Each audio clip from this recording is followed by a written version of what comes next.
Le problème de l'eau a toujours été un problème important à Ankev. Et les femmes que l'on voit ici sont obligées d'aller à 2 kilomètres pour puiser de l'eau potable dans une résurgence de la rivière. En fait, de l'eau potable il y en a, puisque les 2 villages d'Ankev sont reliés par une rivière. Mais pendant la saison sèche, la rivière ne coule plus.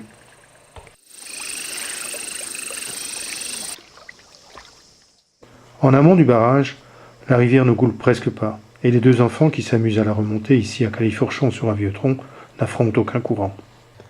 En fait, c'est une rivière qui coule énormément pendant la saison des pluies et qui continue à alimenter la nappe phréatique pendant la saison sèche.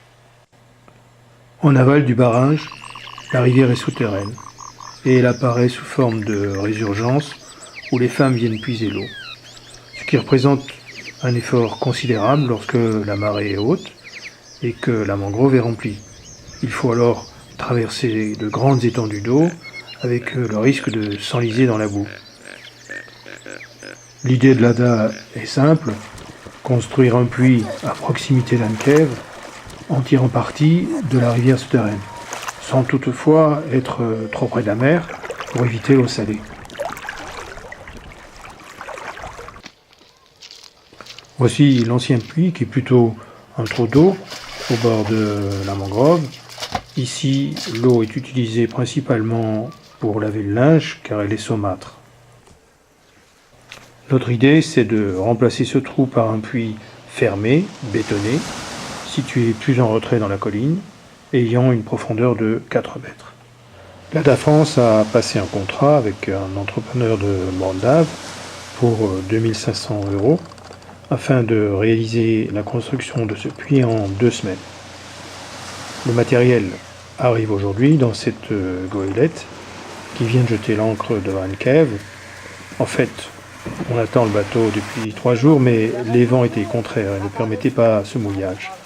Et ce mouillage n'est possible que par temps calme. Il faut maintenant décharger le bateau le plus vite possible en organisant les va-et-vient de la pirogue.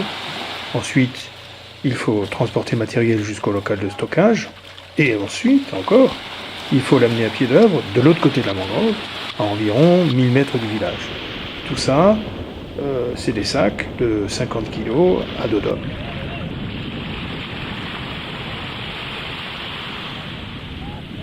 L'homme à la mer, c'est Pascal, l'entrepreneur responsable du chantier, qui a essayé de rejoindre la goélette dans une pirogue banane.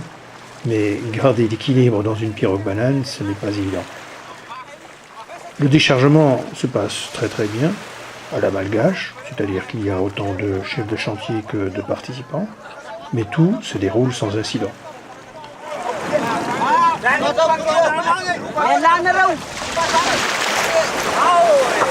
Dans le contrat de construction du puits que nous avons passé avec Pascal, le déchargement est à sa charge. Mais Pascal est un garçon qui a énormément de ressources, car non seulement il est entrepreneur, mais aussi il est assistant d'un pasteur protestant. Et à ce titre, il est capable d'improviser au pied levé un sermon d'1 heure pour convaincre son auditoire du bien fondé de son idée. Et là, son idée, c'est d'obtenir tout simplement que les villageois portent le matériel gratuitement et dans la bonne humeur.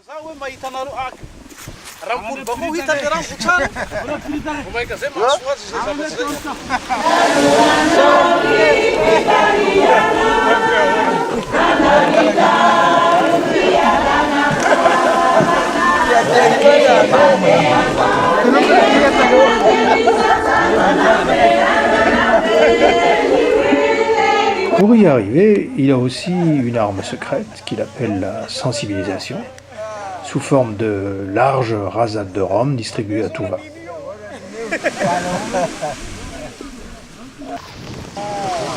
Ça fait partie de la sensibilisation là.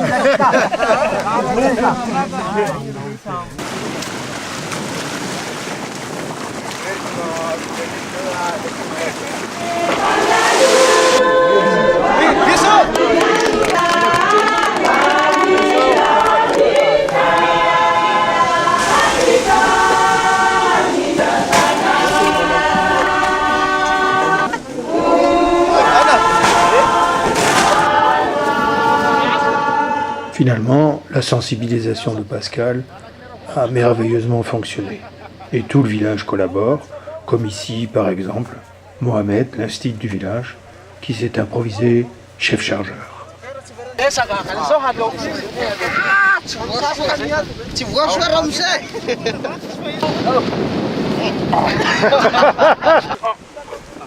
Attention, attention, attention.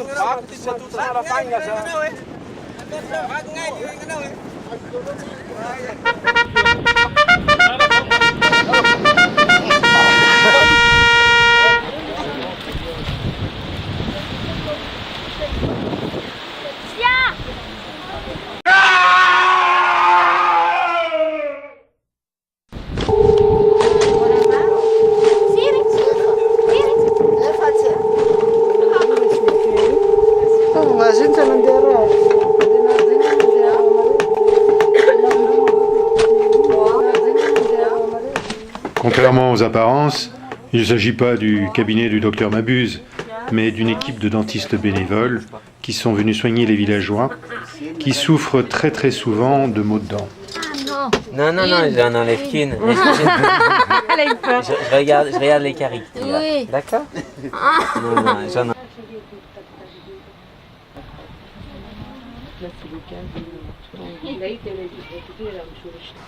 Attends, dulu nih Bu ya, Bu.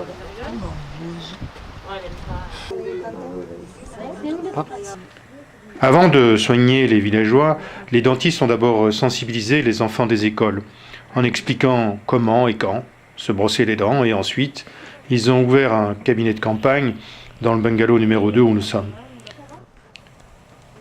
Malheureusement, le groupe ne fonctionne pas, et aujourd'hui, les soins sont réduits à l'extraction des dents. T'as tout pris, toi. Hein? Là, on a. Ah bien. Elle a pris le... 35.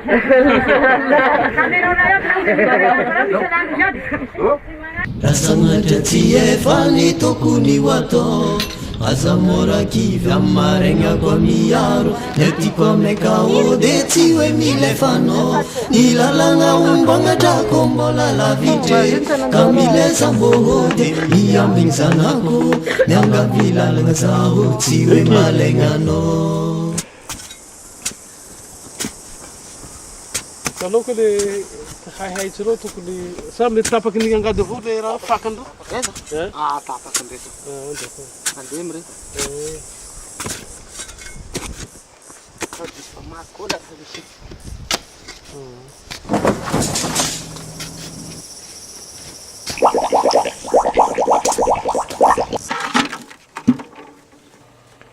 Sans perdre de temps, les hommes de Pascal, c'est-à-dire Touvou, Mami, Jao, ont creusé et coulé une première buse en moins de 48 heures. Il fait 35 degrés à l'ombre, dès 9 heures du matin, et les gars sont toujours de bonne humeur et inventent des solutions à chaque fois qu'il y a un problème. Par exemple, le grand seau que Touvou manipule pour transporter le béton, c'est un seau qu'ils ont fabriqué eux-mêmes en récupérant un morceau de tôle sur la plage.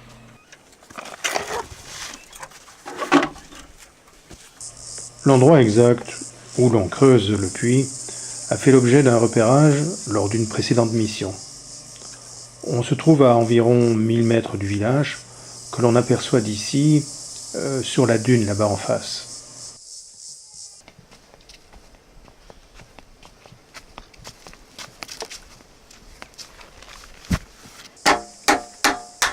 « 24 heures après avoir coulé une buse, il faut récupérer le moule.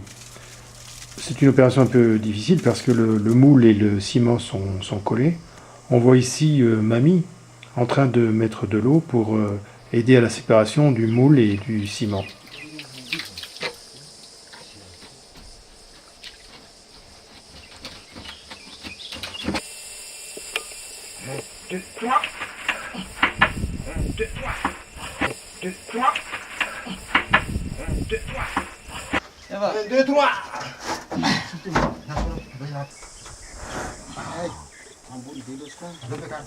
Là, on voit Jao qui vérifie soigneusement le niveau de manière à être certain que la nouvelle buse sera bien d'aplomb et que la précédente.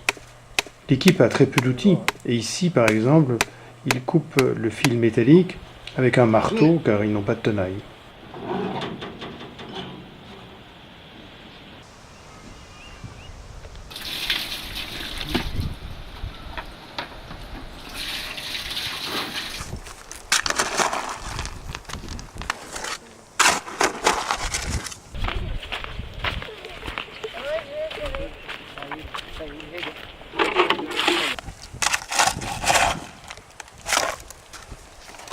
Ici on voit le fameux seau de Toulouse, le seau qui a été fabriqué par l'équipe.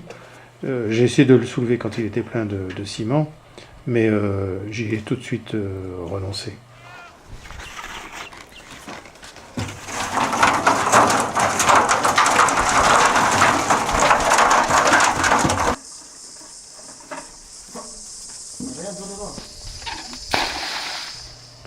À partir de maintenant, on aborde une phase un peu plus délicate. On a coulé les 3 buses, et Jiao va descendre dans le fond, et il va creuser le sable en dessous des buses, de manière à préparer la descente de l'ensemble qui doit s'enfoncer dans l'eau.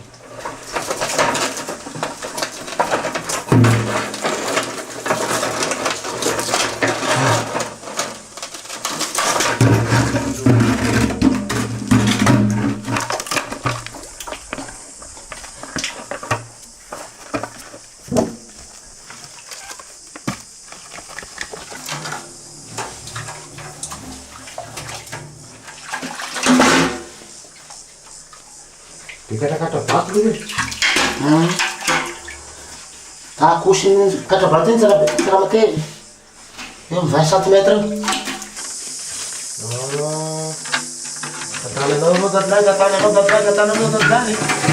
Narani ruwe manalak-laki.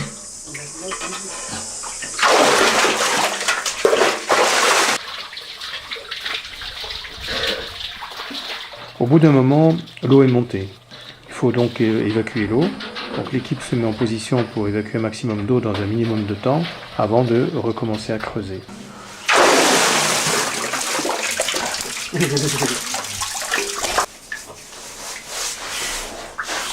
Ah, on approche du moment crucial. Le chef descend inspecter le fond. Jiao remonte et le chef prépare l'opération suivante qui consiste à mettre du poids sur l'ensemble des 3 buses pour faire descendre l'ensemble dans l'eau.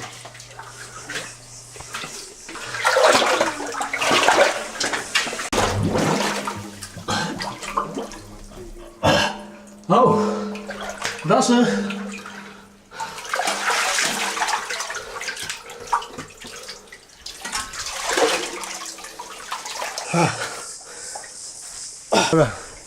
Vraiment, c'est dur là parce que les débits. Bravo à tout le monde quand même. Hein. Oui. Ah ouais, c'est bien. Félicitations. Ah, merci.